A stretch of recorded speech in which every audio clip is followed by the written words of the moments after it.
Hi viewers, welcome to our channel. ప్రస్తుతం మనతో పాటు దాము బాలాజీ గారు సీనియర్ జర్నలిస్ట్ ఉన్నారు. వారితో ఒకసారి మాట్లాడదాం. సార్ నమస్కారం. సార్ నమస్తే.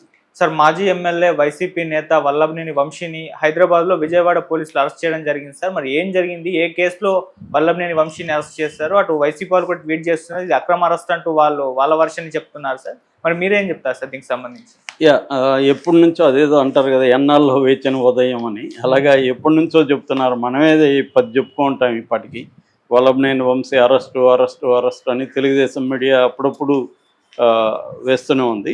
బట్ ఇప్పుడైతే ఫోటోలు వీడియోలు కూడా రిలీజ్ అయినాయి కాబట్టి మనం నమ్మచ్చు. సో వల్లభనేని వంశీ గత కొంతకాలం నుంచి అమెరికాలో ఉంటున్నాడని, హైదరాబాద్లో దాక్కున్నాడని, హైదరాబాద్లో పోలీసులు వచ్చి తీసుకెళ్లారని రకరకాల వార్తలు వస్తూనే ఉన్నాయి. ఎందుకంటే తెలుగుదేశం మీడియాకి వల్లభనేని వంశీ, కొడాలి నాని అరెస్ట్ అనేది వెరీ ఇంపార్టెంట్, క్యాడర్ కూడా. బట్ చంద్రబాబు టైమింగ్ కోసం వెయిట్ చేస్తున్నట్టుగా మనకు కనబడుతుంది. నేను గతంలో కూడా చెప్పినాను, ఏ పని ఎప్పుడు చేయాలనేది కూడా వెరీ ఇంపార్టెంట్ పాలిటిక్స్లో. సో అలాగా చంద్రబాబు ముందుగా 2-3 రకాల పనులు స్టార్ట్ చేశాడు రివెంజ్ పాలిటిక్స్లో భాగంగా. ఒకటేమో వైసీపీ ఉన్న టైంలో అధికారులు ఎవరైతే తెలుగుదేశం వాళ్ళని ఇబ్బందులు పెట్టారో వాళ్ళ మీద టార్గెట్ చేయడం నెంబర్ 1. ఇప్పటికి కూడా 59 మంది డిఎస్పీలు వాళ్ళని పదవులకి ఇవ్వట్లేదు. అట్లాగే చాలామంది అధికారులు కూడా రకరకాల రూపాల్లో పనిష్మెంట్లు ఇస్తున్నారు, కొందరిని అరెస్టులు చేస్తున్నారు. ఇది నెంబర్ 1. నెంబర్ 2, సోషల్ మీడియా మీద అటాక్ చేయడం. వైసీపీ సోషల్ మీడియాకు సంబంధించిన వాళ్ళని అరెస్ట్ చేయడం, కేసులు పెట్టడం, పోలీస్ స్టేషన్కి తీసుకెళ్ళి కొట్టడం, ఈ కార్యక్రమాలు ఇప్పటి వరకు జరుగుతుంది. అదే చిన్న చిత్క స్థాయి అరెస్టులు, కేసులు పెట్టుకుంటూ పోవడం, ఇవి చేస్తున్నారు. అంటే అందరి మీద కేసులు ఉంటే టైమింగ్లను బట్టి ఎవరి మీద ఎప్పుడు చేయాలనేది చంద్రబాబు ప్లాన్. ఆ ప్లాన్లో భాగంగా ఈరోజు వల్లభనేని వంశీని అరెస్ట్ చేశారు. వల్లభనేని వంశీ మైహోం భూజా అని గచ్చిబౌలిలో ఉంటున్నాడని చెప్తున్నారు. ఆయన నిజానికి చాలా రహస్యంగా ఉంటూ ఎవరిని కలవట్లేదు. ఎవరన్నా వైసీపీ నాయకులు వస్తే కూడా ఇక్కడ ఒక వైసీపీ నాయకుడి ఫామ్ హౌస్లోనో లేకపోతే హోటల్లోనో కలుస్తున్నారు. కానీ ఆయన మైహోం భూజాలు ఉన్నట్టు కూడా ఎవరికి తెలియదు, అంత సీక్రెట్గా ఉంటున్నాడు. సో అది పోలీసులకి తెలిసింది. పోలీసులు ఈరోజు వచ్చి మార్నింగ్ మైహోం భూజాలకి ఎంటర్ అయ్యారు. ఆయన ఇమ్మీడియట్గా కూడా రాలేదు. దాదాపు ఒక 1/2 అవర్ పైన టైం తీసుకొని లోపలికి వెళ్ళి వైసీపీ నాయకులకు ఫోన్ చేశారు. నన్ను ఎట్లన్నా సేవ్ చేయండి అని అడిగినట్టుగా తెలుస్తుంది. అయితే మీరు ఒక కొద్దిసేపు పోలీసుల్ని వెయిట్ చేయించండి, ఈ లోపల మీడియా వస్తుంది అని వాళ్ళు సలహా ఇచ్చినట్టు తెలుస్తుంది. ఆ మీడియా వచ్చే వరకు ఈయన ఆగాడు. దాంతో పోలీసులకు అర్థమైంది ఇతని స్ట్రాటజీ. పోలీసులు సీరియస్గా తీసుకుని మీరు రాకపోతే మేము వేరే రకంగా తీసుకెళ్లాల్సి ఉంటుంది అన్నప్పుడు ఆయన విధి లేక 1/2 అవర్ తర్వాత వచ్చాడని చెప్తున్నారు. సో ఇప్పుడు ఆయన్ని ఏ కేసుల్లో పెట్టారు, ఏ కేసులో అరెస్టు చూపిస్తున్నారు అని చెప్పడానికి మనకు అందుతున్న సమాచారం ప్రకారం ఆయనకి యాక్చువల్గా ఆయన మీద చాలా రకాల కేసులు ఉన్నాయి. ఒకటేమో 2024లో మన టీటీడీ ఆఫీస్ మీద దాడి కేసు. రెండవదేమో అంతకుముందు టీడీపీ నేత కాసినేని రంగబాబు పైన అటాక్ చేశారు అనేది ఒక కేసు గన్నవరంలో. అతన్ని ఒక దీనికి పిలిపించి అక్కడ పార్క్ ఎలీట్ హోటల్ దగ్గరికి పిలిపించి ఒక ల్యాండ్ పంచాయతీలో మాట్లాడుకుందామని పిలిపించి ఆయన కొట్టారనేది ఒక అలిగేషను.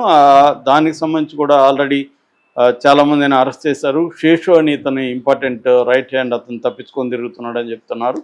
దాంట్లో కూడా ఈయన ఉన్నాడు. అట్లాగే ఇసుక కుంభకోణాల కేసులు కూడా ఈయన మీద ఉన్నాయి.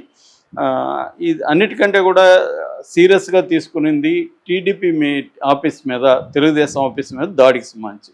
అందులో ఈయన మామూలుగా అయితే ఎఫ్ఐఆర్ ప్రకారం ముద్దాయి నెంబర్ 71గా, అక్యూజ్డ్ నెంబర్ 71గా ఉన్నాడు. దాన్ని ఇప్పుడు A1గా మార్చాలని ప్లాన్ చేస్తున్నట్టుగా తెలుస్తుంది. సో దానికి సంబంధించి ఆయన ముందస్తు బెయిల్ కూడా హైకోర్టులో పిటిషన్ వేశాడు. అది 20వ తేదీ విచారణకు రాబోతుంది. అయితే ఇప్పుడు వీళ్ళు పోలీసులు ఒక దాన్ని యాడ్ చేశారు. అందులో అదేంటంటే సత్యవర్ధన్ అని ఒక తెలుగుదేశం నాయకుడిని కిడ్నాప్ చేశాడు వంశీ అనేది ఇతని మీద ఛార్జీ పెట్టారు.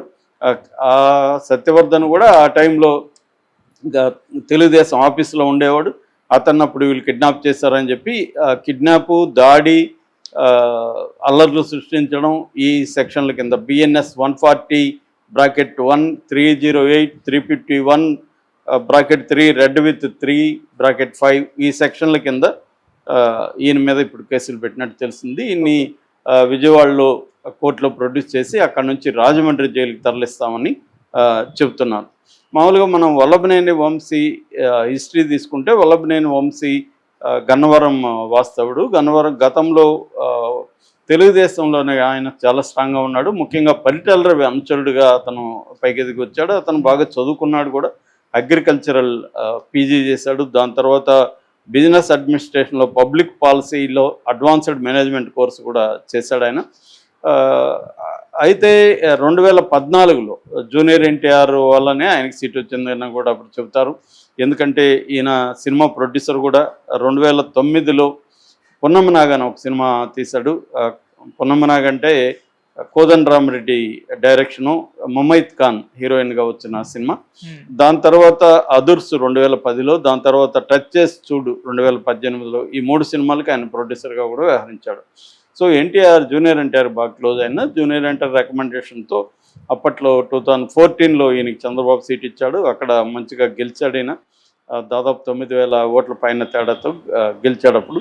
దాని తర్వాత 2019లో కూడా తెలుగుదేశం తరపున ఈయన గెలిచాడు. అప్పుడు యార్లగడ్డ, ఇప్పుడు తెలుగుదేశం నుంచి గన్నవరం గెలిచిన అతను అప్పుడు వైసీపీలో ఉన్నాడు. అతని మీద 838 వెరీ నామినల్ మెజార్టీతో ఈయన గెలిచాడు.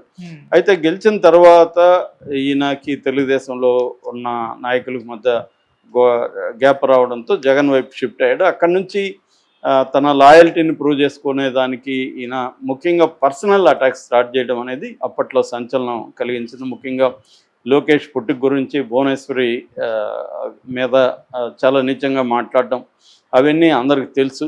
సో దాని తర్వాత ఇతను సారీ చెప్పినాడు కూడా.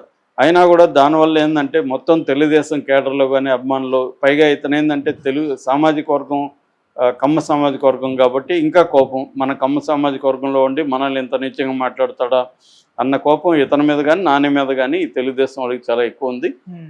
సో నాని ఇతను ఇప్పటివరకు అరెస్టులను అయితే ఎస్కేప్ అవుతూ వచ్చారు. ఇప్పుడు అది కష్టమైందని చెప్పచ్చు. సో ఈ కేసుల్లో బెయిల్ కూడా అంత ఈజీగా రాదు. ఆల్రెడీ ఆయన ముందస్తు బెయిల్ కేసు ఉన్నాడు కాబట్టి 20వ తేదీ మొన్న ముందస్తు బెయిల్ వస్తే ఈయనకి కొంత ఇదవుతుంది. కానీ కిడ్నాప్ కేసు పెట్టారు కాబట్టి కొంత బెయిల్ వచ్చేది కూడా కష్టమే అవుతుంది. అందుకోసమే వాళ్ళు ఈ సత్యవర్ధన్ అనే అతన్ని కిడ్నాప్ చేశారని యాడ్ చేశారు. కిడ్నాప్ కేసులో బెయిల్ రావడం కొద్దిగా డిఫికల్ట్ కాబట్టి. మామూలుగా అయితే ఆఫీస్ మీద గుంపులో గోవిందో దాడి, ఎందుకంటే ఈయన 71 కాబట్టి బెయిల్ వచ్చే అవకాశం ఉంటుంది. అందుకని ఈయన కిడ్నాప్ కేసు పెట్టి అసలు ఆ మొత్తం స్కీమ్ వేసింది ఈయనే అని A1గా చేర్చాలా అని ప్లాన్ చేసుకుంటున్నట్టుగా చెప్తున్నారు. అంటే మనకు తెలుసు చాలా కేసుల్లో కూడా ఎఫ్ఐఆర్లో లేకపోయినా తర్వాత మెమో వేసి ముందుకు తీసుకురావచ్చు. చంద్రబాబును కూడా అలాగే చేశారు, మెమో వేసి చేశారు. అలాగే ఎఫ్ఐఆర్లో ఉన్నా లేకపోయినా కూడా తర్వాత కూడా వీళ్ళు మెమో కోర్టుకి సబ్మిట్ చేయడం ద్వారా A1గా తీసుకొచ్చే అవకాశం అయితే ఉంది. ఇది ఒక పెద్ద దెబ్బ అని చెప్పాలి వైసీపీకి. ఇప్పుడిప్పుడే వైసీపీ కొంత ఆర్గనైజ్ అవుతుంది, ప్రజా ఆందోళనకు సిద్ధమవుతుంది. మనం చూసాము సోషల్ మీడియా కూడా చాలా యాక్టివ్గా మళ్ళీ ఒకసారి ఈ 8 నెలల తర్వాత మళ్ళీ యాక్టివేట్ అయింది. ఈ టైంలో చంద్రబాబు వ్యూహాత్మకంగా పెద్ద స్థాయి నాయకుల్ని అటాక్ చేయడం ద్వారా, వాళ్ళని అరెస్టులు చేయడం ద్వారా ఒకటి మొరేల్ని దెబ్బతీయడం, రెండోది నేను మిమ్మల్ని వదిలేసాను అనుకుంటున్నారేమో, ఎవరిని విడిచిపెట్టానని ఒక వార్నింగ్ ఇవ్వడం. ఇది మనం అర్థం చేసుకోవాలి.